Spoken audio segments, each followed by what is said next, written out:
인생은 채우는 것으로 결정된다. 인생은 채우는 것으로 결정된다. 빌립보서 4장 6절 7절의 말씀 가지고 오늘 말씀을 나누겠습니다. 인생에는 사이클이 있습니다. 우리 인생에는 사이클이 있는데 1단계는 비우는 것입니다. 더러운 것, 욕심을 비우는 것입니다. 이걸 기독교 용어로 하나님 앞에서 자기 부인이라고 부르는 겁니다. 2단계는 채우는 겁니다. 말씀으로, 성령으로 채우는 것입니다. 좋은 것으로 채우는 단계인 것이죠. 그리고 3단계는 나누는 것입니다. 좋은 영향력을 끼치는 것입니다. 요 세 가지를 잘하면 된다라는 것입니다. 그런데 여러분, 우리 인생에도 이렇게 사이클이 있는데 이런 사이클에 따라서 단계가 있단 말이죠. 어떤 사람은 지금 상황이 철저한 자기 부정으로 비우는 단계가 될 수도 있고요. 또 어떤 사람은 이 채우는 단계에 해당되는 사람이 있습니다. 많은 말씀으로 기도로 채워야 하는 단계에 있는 그런 분들이죠. 그리고 어떤 사람은 나누는 단계에 있는 사람도 있습니다. 나누지 않으면 썩게 돼 있습니다. 나눔과 헌신의 자리에 가는 것입니다. 여러분, 우리 인생에 순환의 사이클이 되는 것이죠. 이러한 사이클이 잘 움직인 것을 건강하다고 말을 합니다. 아무리 여러분 계속 인생을 살아가면서요, 어떤 사람도 철저히 비우는 단계만 있을 수는 없습니다. 계속 채우는 단계만 있을 수는 없습니다. 계속 나눌 수만 없습니다. 비우고 채우고 나누는 이 단계가, 이 과정이 있어야 된다라는 것입니다. 근데요, 제가 여기서 이 인생의 사이클을 이야기하면서 말하고 싶은 것이 전제하고 있는 것은 인생에는 진공 상태가 없다라는 겁니다. 어떤 사람은 자기는 텅 비어 있다라고 말을 합니다. 아닙니다. 진공 상태가 아니라 무엇인가 들어가 있는 겁니다. 나쁜 것은 비우고 좋은 것을 채워야 되는 것이지요. 그런데 우리는 그걸 모릅니다. 비어 있다라는 것은 모릅니다. 여러분, 중독과 죄의 유사성이 있습니다. 우리가 한번 좀 보시면은 죄는 여러분 이겨나가는 것이지 완전 극복은 없다라는 걸 아셔야 됩니다. 죄는요, 이겨나가는 겁니다. 그랬더니 점점 거룩해지는 것이지 완전 극복은 아닙니다. 여러분, 죄로부터 완전히 자유로울 수는 없다는 것입니다. 십자가를 의지해서, 때로는 성령을 의지해서 항상 이겨나가려고 한다는 것이 맞는 말입니다. 여러분, 중독도 마찬가지입니다. 이 중독이 되면 완전 극복이라는 건 없습니다. 언제든지 유혹에 넘어갈 수 있습니다. 그래서 항상 겸손해야 됩니다. 항상 조심해야 됩니다. 이 성령을 의지하는 발버둥만 있을 뿐이라는 겁니다. 알코올 중독도 그렇습니다. 죽을 때까지 유혹이 있습니다. 그래서요, 옛날에 이런 이야기를 들은 적이 있습니다. 알코올 중독자가 이 치료소에서 6개월의 치료 과정을 마치고 나왔다고 하지요. 그런데 지나가는데 술집이 보여서 그렇게 유혹이 되더라는 것입니다. 그래, 참아야지 하고 정신력을 잃은 것이 쉽지 않더랍니다. 그래서 그 당시에 그 술집 근처에 미국 남부에는 1달러 50센트만 내면 마음껏 먹는 우유 뷔페가 있었다고 합니다. 그래서 거기에 가서 여러분 먼저 배가 터지도록 우유를 마셨다라는 거죠. 우유로 배를 가득 채운 것입니다. 그래서 토할 정도로, 이 배를 누르면 튀어나올 정도로, 그런 정도로 마셨다고 합니다. 그래서 자기는 너무 배가 부르니까 이 술의 유혹이 땡기지가 않더라는 거죠. 그래서 이겼다라는 그런 이야기를 들은 적이 있습니다. 무슨 이야기입니까? 인생에는 진공이 없다라는 것입니다. 우리 삶에 시험이 많다는 것은 우리 삶이 잘못된 것으로 채워져 있거나 우리 인생이 비어 있기 때문에 그렇습니다. 그러므로 우리가 잘못된 것을 제거하고 좋은 것으로 채우거나 또한 빈 공간을 좋은 것으로 채우면 풍부한 삶, 승리하는 삶을 살 수 있게 된다는 것입니다. 그렇습니다, 여러분. 그래서 성경에는요, 결심하라 이렇게 말하는 것보다는요, 생각보다 성경 구절을 찾아보시면요, 이 채움으로써 문제를 해결하는 경우가 많이 있더라는 것입니다. 그래서 시편 여러분 119편 9절 말씀에 보니까 청년이 무엇으로 그의 행실을 깨끗하게 하리이까? 주의 말씀만 지킬 따름이니이다. 이런 말씀이 있습니다. 주의 말씀이 가득 차면 청년은 그의 행실을 깨끗하게 할 수 있다는 것을 보여줍니다. 결심이 아니라 채움을 말하는 것입니다. 자, 여러분, 그래서 오늘 본문의 내용은 채움의 이야기입니다. 우리 속 사람의 빈 공간에 염려로 채우는 것이 아니라 기도로 채워야 한다는 것입니다. 여러분, 간단한 구절이지만 암송에서요 반사적으로 작동되는 그런 말씀이 되기를 원합니다. 그래서 여러분, 오늘 본문의 말씀은 간단한 본문의 말씀 가지고 저는 오늘 여러분과 나누고자 하는 것은 이 염려 퇴치법, 염려를 없애는 방법에 대해서 세 가지로 나누고자 합니다. 첫 번째입니다, 여러분. 첫 번째 기억하십시오. 첫째, 속마음이 염려로 채워지지 않게 하라. 속마음이 염려로 채워지지 않게 하라는 것입니다. 오늘 6절 말씀 다시 한번 보죠. 아무것도 염려하지 말고 다만 모든 일에 기도와 간구로 너희 구할 것을 감사함으로 하나님께 아뢰라. 조금 보시면 부정적인 접근입니다. 염려로 채워진 속사람은 염려로 인해서 무너지는 인생을 살게 됩니다. 생각보다 많은 사람이 염려로 삽니다. 여러분, 그래서 영적 원리, 이런 원리가 있어요. 믿음이 없으면 우리에겐 염려하게 되어 있습니다. 여러분이 정말 우리는 염려하면서 살 수밖에 없는 존재라는 거예요. 믿음이 없으면. 성경은 그래서 염려하지 말라, 염려로 채우지 말라고 명령하고 있습니다. 그래서 여러분, 마태복음 6장 34절 한번 볼까요? 그러므로 내일 일을 위하여 염려하지 말라. 내일 일은 내일이 염려할 것이요 한날의 괴로움은 그날에 족하니라고. 여러분, 이 본문이 재밌는 구절이 있습니다. 여기서 이 구절을 자세히 보시면 염려를 계속하게 되면 그 다음 날까지 가불하여 염려하는 일이 인생이라는 것입니다. 여러분, 이것은 다른 말로 말씀드리면 인생을 살다 보면 염려하는 일이 반드시 생기게 됩니다. 무슨 일을 하든 염려는 그치지 않게 되어 있습니다. 하지만 하나님은 우리에게 일용할 양식을 준 것 같이요, 그 염려를 없애도록요 일용한 능력을 주신다는 겁니다. 그래서요 극복하는 힘을 주십니다. 일용할 염려만 있으면 일용한 능력으로 이기면 됩니다. 오늘 문제를 해결할 수 있도록 능력을 주십니다. 오늘의 능력으로 충분하다는 겁니다. 여러분, 하나님은 쉽게 말하면 우리가 염려하는 내용을 극복할 수 있는 능력을 주시는데 그것은요 하루만큼만 줘요. 일용할 양식을 주는 것처럼 일용한 능력으로만 준다는 거죠. 그래서 여러분, 오늘 염려가 다 해결되면 우리는 내일의 문제 등을 생각하게 되는데, 그래서 너무 앞서서 생각하는 게 문제가 될 수도 있습니다. 너무 생각이 많은 것은 좋은 것이 아닙니다. 우리가 미래의 내용을 가지고 염려하기 시작하면 그 염려들은 해결할 수 없는 엄청난 것으로 다가오게 되어 있어요. 그러므로 우리는 오늘의 염려에만 집중해야 된다는 것입니다. 하나님도요 오늘 일용할 양식을 주듯이 오늘만 해결할 수 있는 그런 일용한 능력을 주신다라는 겁니다. 결국 여러분, 그렇습니다. 하나님은 일용한 능력을 주시기 때문에 오늘 이상의 염려는 하면 안 되고요, 나머지는 주님의 영역이라는 것을 잊으면 안 된다는 것이죠. 그래서 여러분, 염려는 백해무익한 것입니다. 하나님이 지켜주시는 것입니다. 맡길 때 나머지는 맡기면 하나님께서 지켜주시는 겁니다. 그래서 여러분, 이런 이야기가 있어요. 죽음의 사자가 한 마을을 방문해서 100명을 죽인다고 했답니다. 그런데 결과적으로는요 1000명이 죽게 되었습니다. 그래서 마을의 이장이 죽음의 사자를 찾아가서 따졌습니다. 왜 100명만 죽인다고 해놓고 1000명을 죽게 했느냐는 거죠. 그랬더니 사자가 하는 말이요, 나는 분명히 100명만 죽였다고, 나머지는, 특별히 나머지 900명은 염려로 죽었다라고 말을 한 것이었습니다. 여러분, 그렇습니다. 어떤 할머니가 암에 걸릴까 걱정하면서 평생 먹는 것을 조심하고 건강을 챙기는 삶을 살았다고 합니다. 걱정을 꼼꼼하게 챙기면서 성실하게 하루하루를 살았습니다. 이 건강 걱정을 꼼꼼하게 챙긴 거죠. 그런데 이분이 여러분 아세요? 돌아가셨는데 돌아가신 이유가 뭔지 아십니까? 암 때문에 돌아가신 것이 아니라 갑자기 교통사고로 돌아가셨다는 겁니다. 여러분, 인생이 이렇습니다. 하나님이 지켜주셔야 합니다. 그러기에 모든 염려는 주님께 맡기면 되는 것입니다. 수고하고 무거운 사람들이 하나님께 가면 하나님은 우리의 짐을 대신 지겠다고 하신 것을 우리는 잊으면 안 됩니다.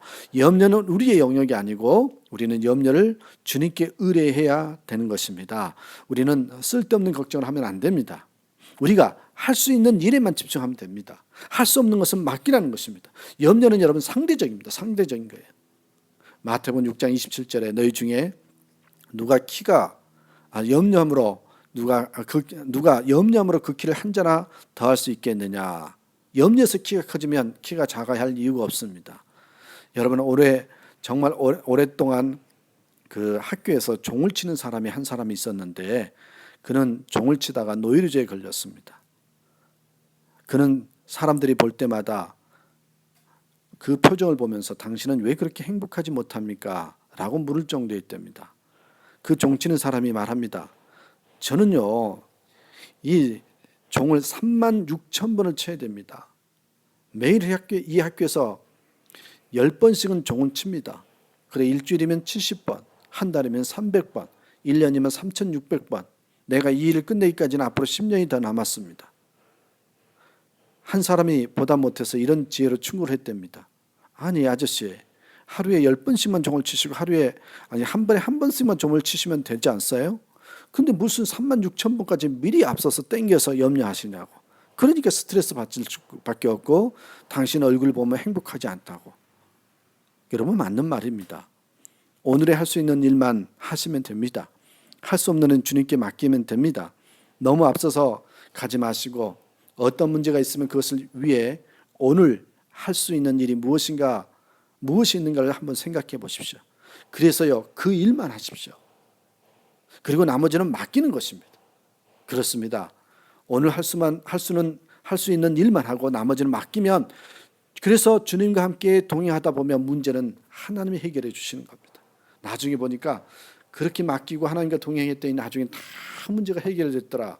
이렇게 말할 수 있는 것입니다. 그럼 보통 주변에 보면 자주 하는 말 중에 큰일 났다고 하는 사람이 있어요. 이 목회 천연기에는요 더더 덩달아 큰일 났다고 생각하면서 움직였습니다. 그런데 지금 그렇지 않습니다. 자세히 보면 별 큰일이 아닌 경우가 더 많습니다. 한 달 정도 지나고 나면 그런 일이 있었느냐 하는 경우가 더 많습니다. 여러분 너무 습관적으로요 말투가요 큰일 났다라는 그런 언어를 좀 쓰지 마시길 바랍니다. 여러분 이 큰일이라는 것도요 상대적인 것입니다. 평탄할 때는 작은 일도 크게 느껴집니다. 그런데 큰 어려움 속에서 그 문제가 여러분 작은 일이 되는 경우가 많습니다. 문제는 상대적입니다. 큰 어려움을 겪고 나면요 정말 우리가 평상시에 염려했던 것들이 아무 일도 아니라는 걸 깨닫게 됩니다. 사실인지는 모르지만 이런 얘기를 좀 설명을 드리면서 큰 일은 상대적이라는 것을 이야기 좀 하고 싶습니다. 어느 딸이 기숙사에서 생활하면서요 대학교를 다녔다고 합니다. 그 딸이 부모에게 쓴 편지입니다. 한번 들어보시겠어요? 엄마 아빠 큰일이 났어요. 기숙사에 불이 났어요. 그런데 걱정하지 마세요. 다행히 남자친구 집이 커서 그 집으로 옮겼습니다.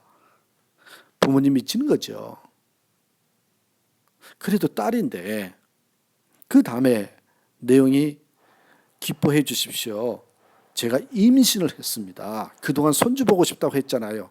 이게 뭔 소리야? 기절한 상태가 되어버렸습니다. 말이 안 되는 이야기입니다. 거기까지 읽은 부모님의 모습이 어떨지 한번 상상해 보십시오. 그런데요, 제일 밑부분에 추신이라고 추신이라고 더 내용이 있었습니다.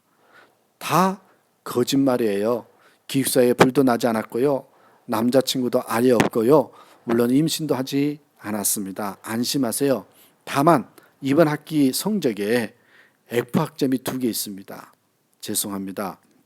그래서 그래도 용돈과 등록금은 보내주실 거죠. 여러분 아마 이 딸은 참 똑똑한 것 같아요. 머리가 기가 막히게 좋은 것 같습니다. 아마 이 부모는 용돈과 등록금을 보내주었을 것입니다. 문제는 상대적입니다. 딸에 대한 어마어마한 근심을 심어준 다음에 성적 나쁘다는 것은 별로 아니라는 생각을 갖게 했다는 것입니다.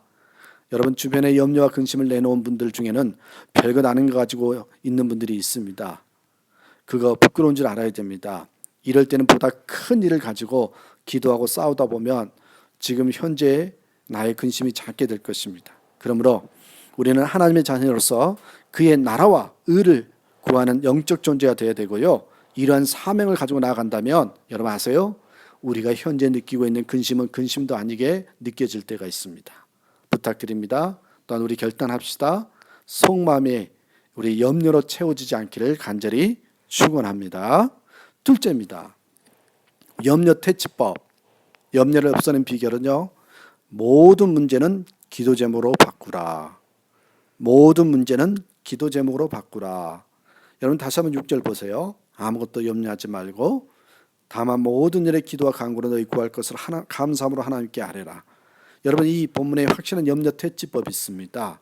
그 비법이요 사도 바울이 오늘 본문에서 가르쳐 주는데 여러분 이건 이론이나 지식이 아니에요. 이 바울이 숱한 역경 가운데서 염려하고 근심하다가 터득한 비결입니다. 말하자면 임상실험이 끝난 좋은 방법입니다.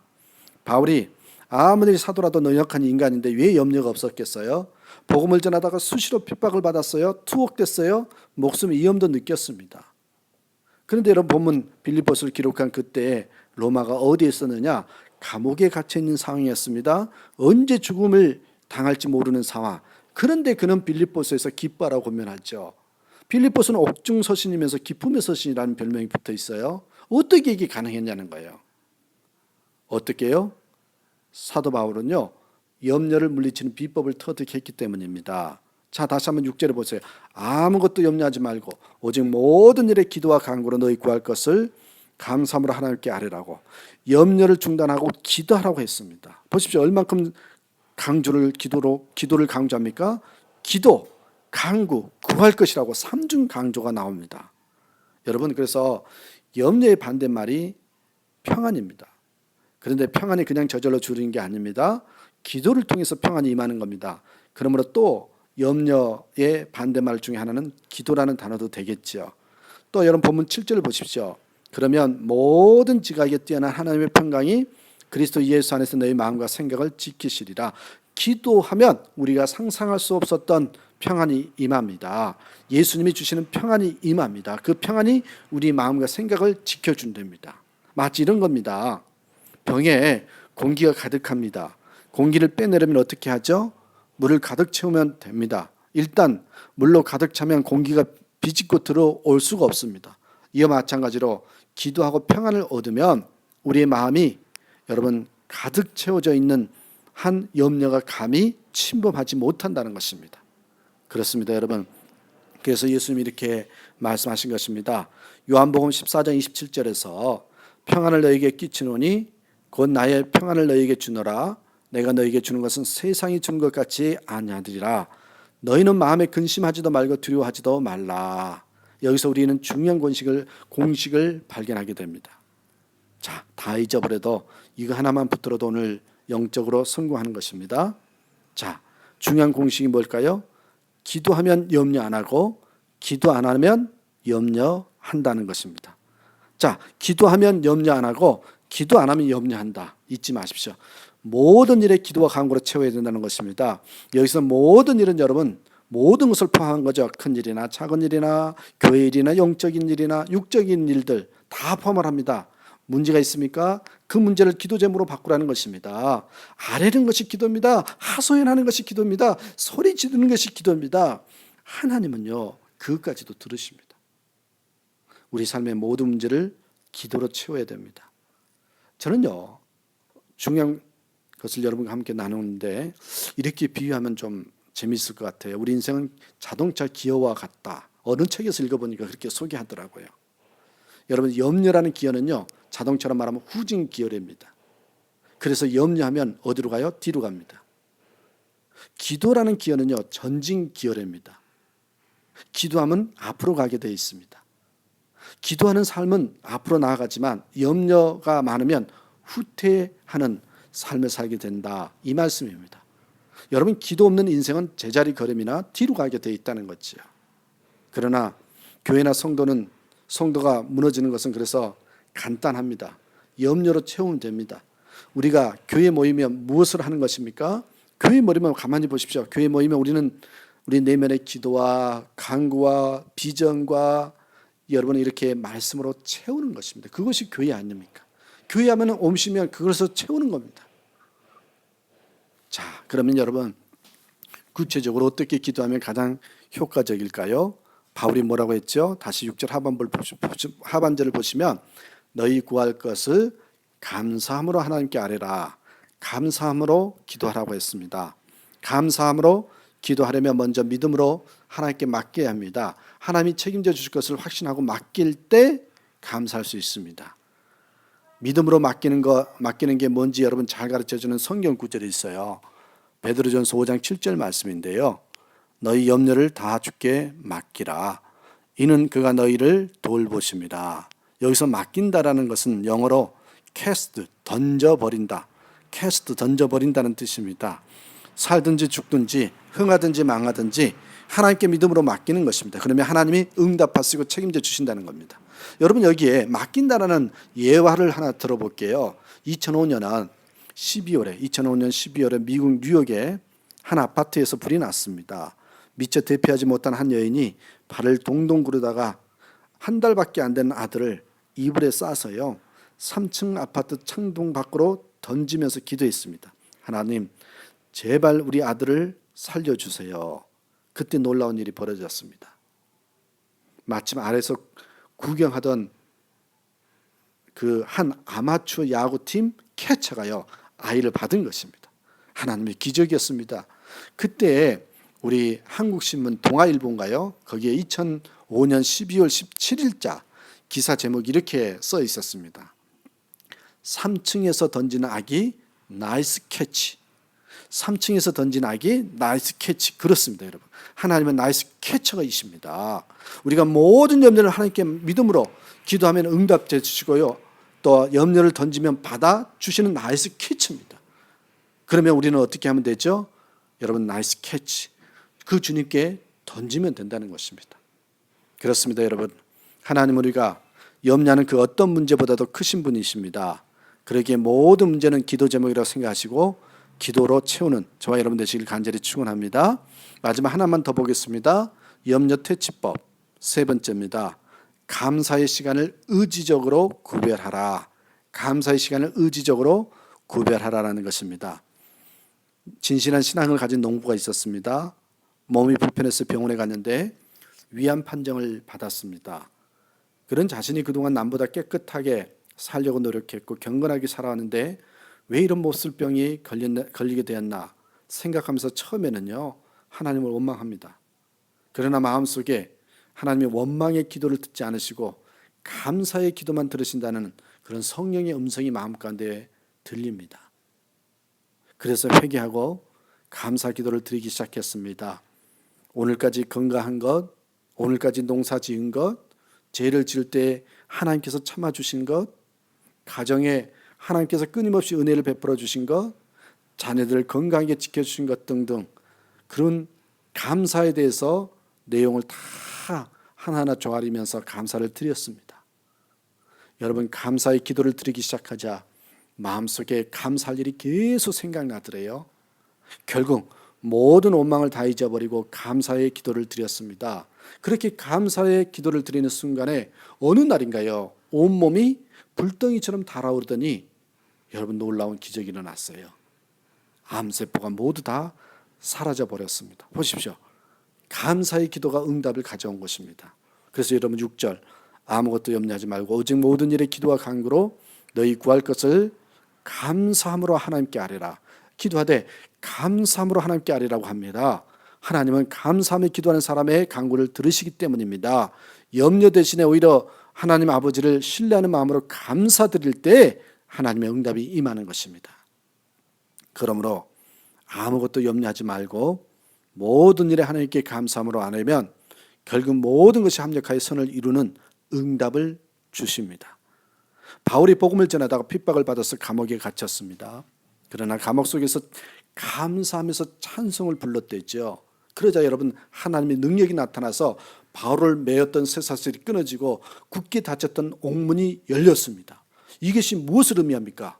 감사를 하나님께 아뢰면 얽매고 있던 복잡한 문들이 다 풀어지고 해결되어지는 응답이 있음을 나타내는 것입니다. 실질적으로 바울이 체험을 했다는 거죠. 여러분 오늘 본문은 바울이 체험한 내용을 기록한 것이라고 그랬잖아요. 여러분 내면의 빈 공간에 감사로 채우라는 것입니다. 이것은 여러분 구체적으로 감사의 시간을 좀 가지라는 의미입니다. 여러분 글도 한 줄이라도 감사를 써보고 카톡으로도요 누구에게 감사를 좀 써서 보내보는 것입니다. 이러한 시간들을 구별해 보라는 것입니다. 의지적으로 노력하라는 겁니다. 감사는 훈련이잖아요. 그렇게 자꾸 해봐야 됩니다. 그래야 채워지는 것입니다. 감사를 채우는 사람은 저는 늘 그렇게 생각합니다. 가장 무서운 사람이라고. 이 지도자들이 채워야 할 것은요, 여러분 비전이나 책임감도 있지만 무엇보다도요 감사하는 사람이 되어야 합니다. 감사를 아는 사람이 지도자가 되어야 됩니다. 지도자는 그래서요 감사하는 사람이어야 한다는 거죠. 그리고 여러분 감사를 아는 사람이지만 엄청난 영향력을 발휘할 수 있게 되는 것입니다. 교회에서도 여러분 가만히 보십시오. 감사를 모르는 사람은 여러분 조심해야 됩니다. 반드시 반역설익이 됩니다. 왜요? 마귀에 넘어지기 때문에 그렇습니다. 12명의 정탐꾼을 보십시오. 10명은 감사가 없었기 때문에 다 죽음을 가져왔지만 여호수아와 갈렙은 감사가 있었기에 생명의 길로 갈 수 있었던 것입니다. 우리의 내면에 염려로 채우는 것이 아니라 기도와 간구 그리고 감사로 채워야 됩니다. 그러면 7절입니다. 그리하면 모든 지각에 뛰어난 하나님의 평강이 그리스도 예수 안에서 너희 마음과 생각을 지키시리라고. 여기서 지켜주신다. 군사용어입니다. 사수해 준답니다. 마귀는 마음을 염려로 공격하지만 하나님은 이러한 공격으로부터 우리를 보호해 주신다는 것을 말씀해 주고 있습니다. 붙들어 주신다는 것입니다. 여러분 하나님은 마음을 지켜주셔서요 우리 되는 마음으로 바꾸어 주신다는 겁니다. 안 되는 마음에는 어떤 것을 주어도 되지 않습니다. 여러분 되는 마음으로 승리하는 삶을 살 수 있게 된다는 것입니다. 다시 한번 결론을 지면서 부탁을 드립니다. 사랑하는 여러분, 우리는 가만히 있으면 염려할 수밖에 없는 존재들입니다. 그러기에 정말 우리는 노력해야 되고요. 의지적으로 다시 한번 훈련을 받아야 됩니다. 이 염려하는 삶을 살면 다 망하게 되고 죽게 되어 있습니다. 염려를 없애는 방법이 어떻다고 했습니까? 여러분 기억하시죠? 첫 번째는 뭐라고 그랬습니까? 우리에게 다시 한번 부정적인 접근이지만 어떤 일이 있어도 우리 인생은 빈 상태로 진공 상태에 있을 수밖에 없는데 그것에 염려로 채우지 말라는 것입니다. 그리고 여러분 모든 문제를 기도 제목으로 한번 바꿔보십시오. 그리고 여러분 구체적으로 감사를 기록하시면서 감사의 시간을 의지적으로 구별해 보라는 것입니다. 다시 한번 오늘 말씀을 기억하면서 여러분 삶 가운데 염려가 아닌 감사와 기도가 채워짐으로써 늘 하나님께 쓰임받을 뿐만 아니라 기뻐하고 행복해하는 그런 저와 여러분의 삶이 되기를 간절히 축원합니다. 아멘.